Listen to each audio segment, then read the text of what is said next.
Hi guys, so finally we are getting down to shooting that video which you had requested uh, quite some time ago.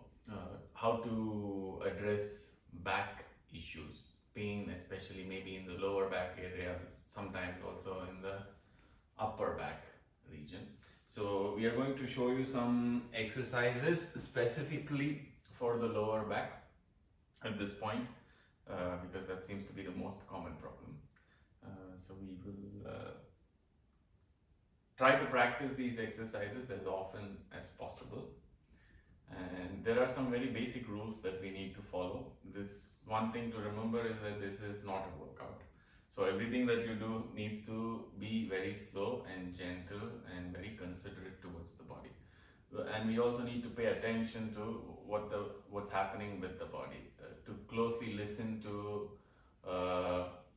signs or signals about how painful it is, or if it gets too much for you, to slow down. As it is, the exercises that we are going to show today, they will be very gentle. So in spite of that, to continue to pay attention to what the body is telling you, right? Okay, so of course Rali has volunteered to model for this particular video so that I can talk more freely and also tell you certain specific things that you need to keep in mind as we practice. So the first thing is to lie down on the mat.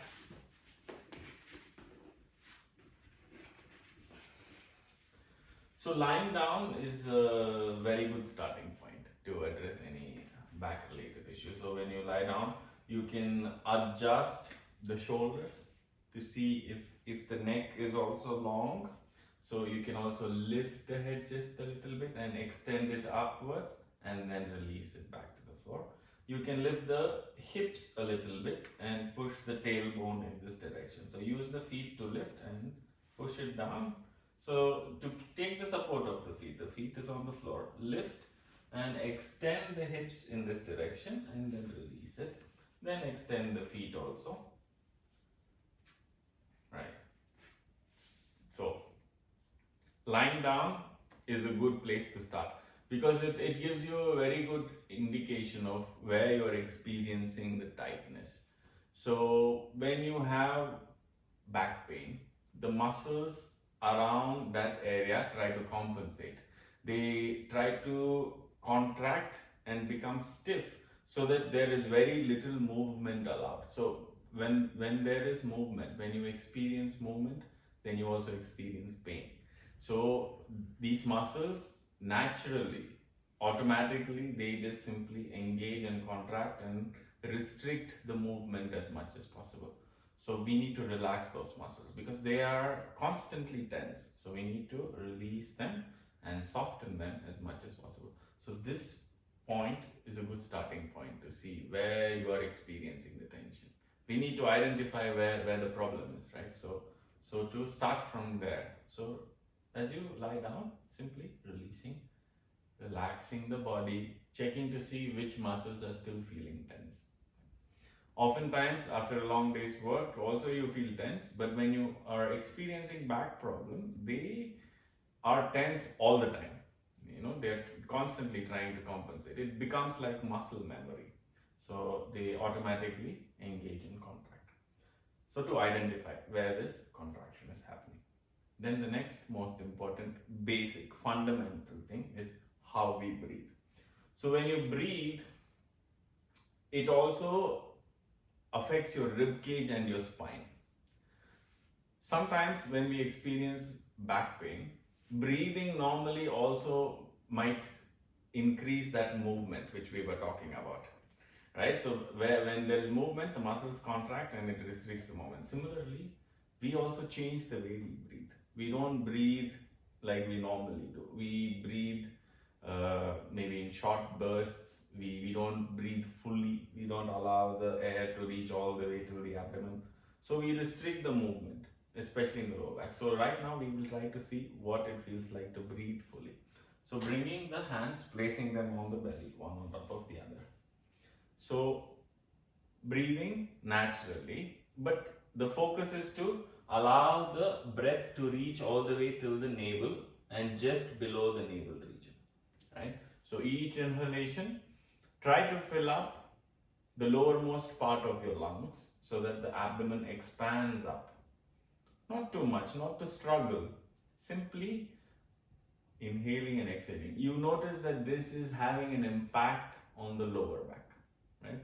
There are some changes happening in the lower back region because your rib cage is expanding, it's affecting the spine. So to observe, this may also cause some discomfort, because of which we don't breathe fully. So to become aware of it, try to relax the muscles and continue to breathe fully.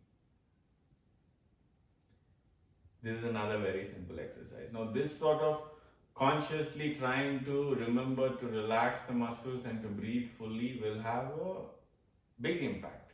But it's very difficult to do because in our busy lives, there is no time to think about, oh, am I breathing properly or is my lower back relaxed?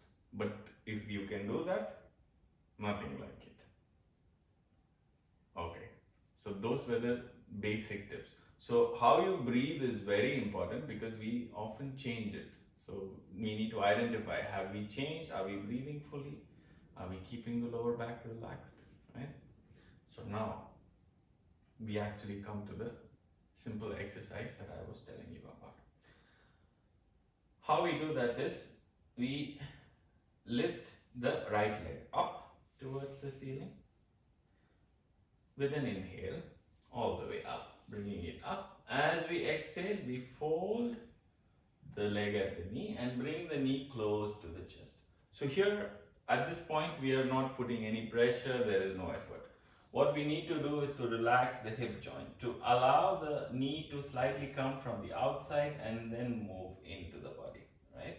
So to relax the muscles in the thighs and the hips and try to bring this close to the chest, right?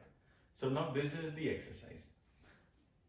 Now, as we exhale, press the knee down close to the chest. Apply gentle amount of pressure.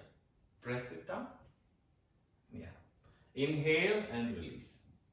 Yeah. Exhale, bring it close to the chest. Inhale, release.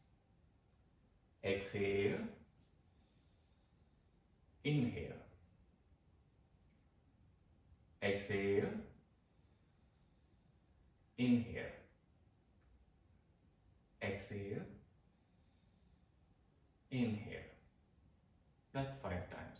Now, this time, press it down as you exhale, hold it there and breathe very slowly. Deep, relaxed breathing, keeping all the muscles in the lower back soft, hips and thighs are relaxed.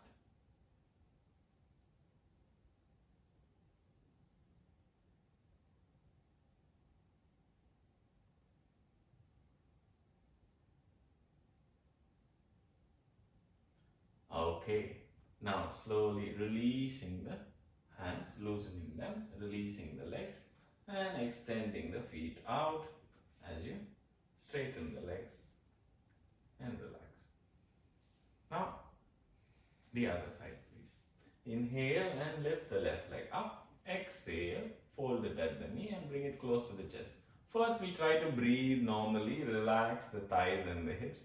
So when you hold this position, what's happening is your tailbone is extending this way. It's becoming long this way. So the contraction in the lower back, it becomes softer, the muscles become soft and it expands.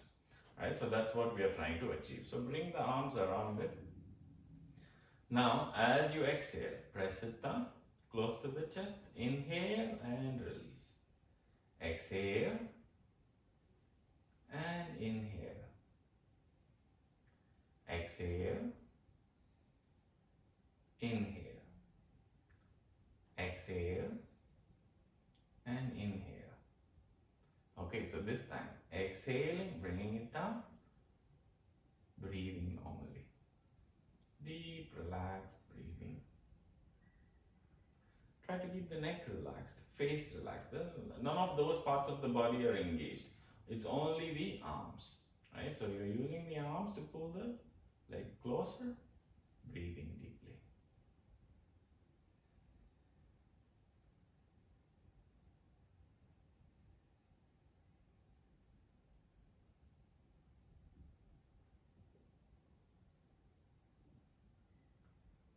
Okay, now release gently and release the leg and relax.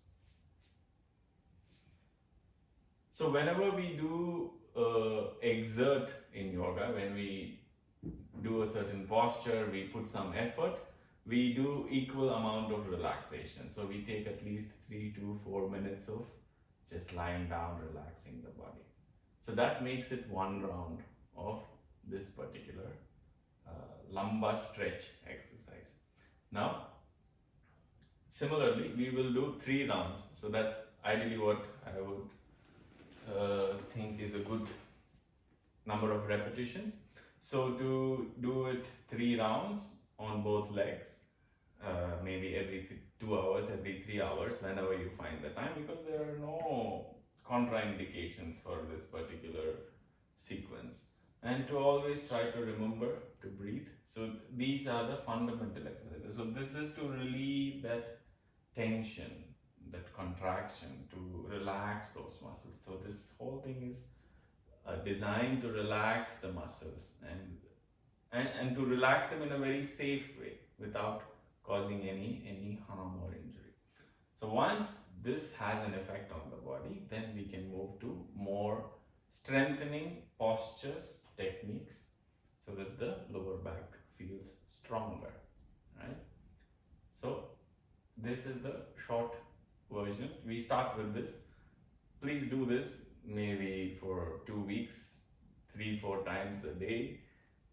A month would be great. If you can do it for a month, then we can move to slightly more complex postures to strengthen the back, make it even stronger, and we'll take it from there, right? All right. Thank you very much. I hope you do this, and we will send you more videos so that you can continue to strengthen the back. So this was for lower back. We will also do something for the cervical region, the upper back. See, if you have any feedback on this, if you're experiencing any difficulty in this particular posture, or you're not sure how to do it, do let me know, or Ravi know, so we will maybe do a video with you and we can show you live how to do it. All right. Thank you very much.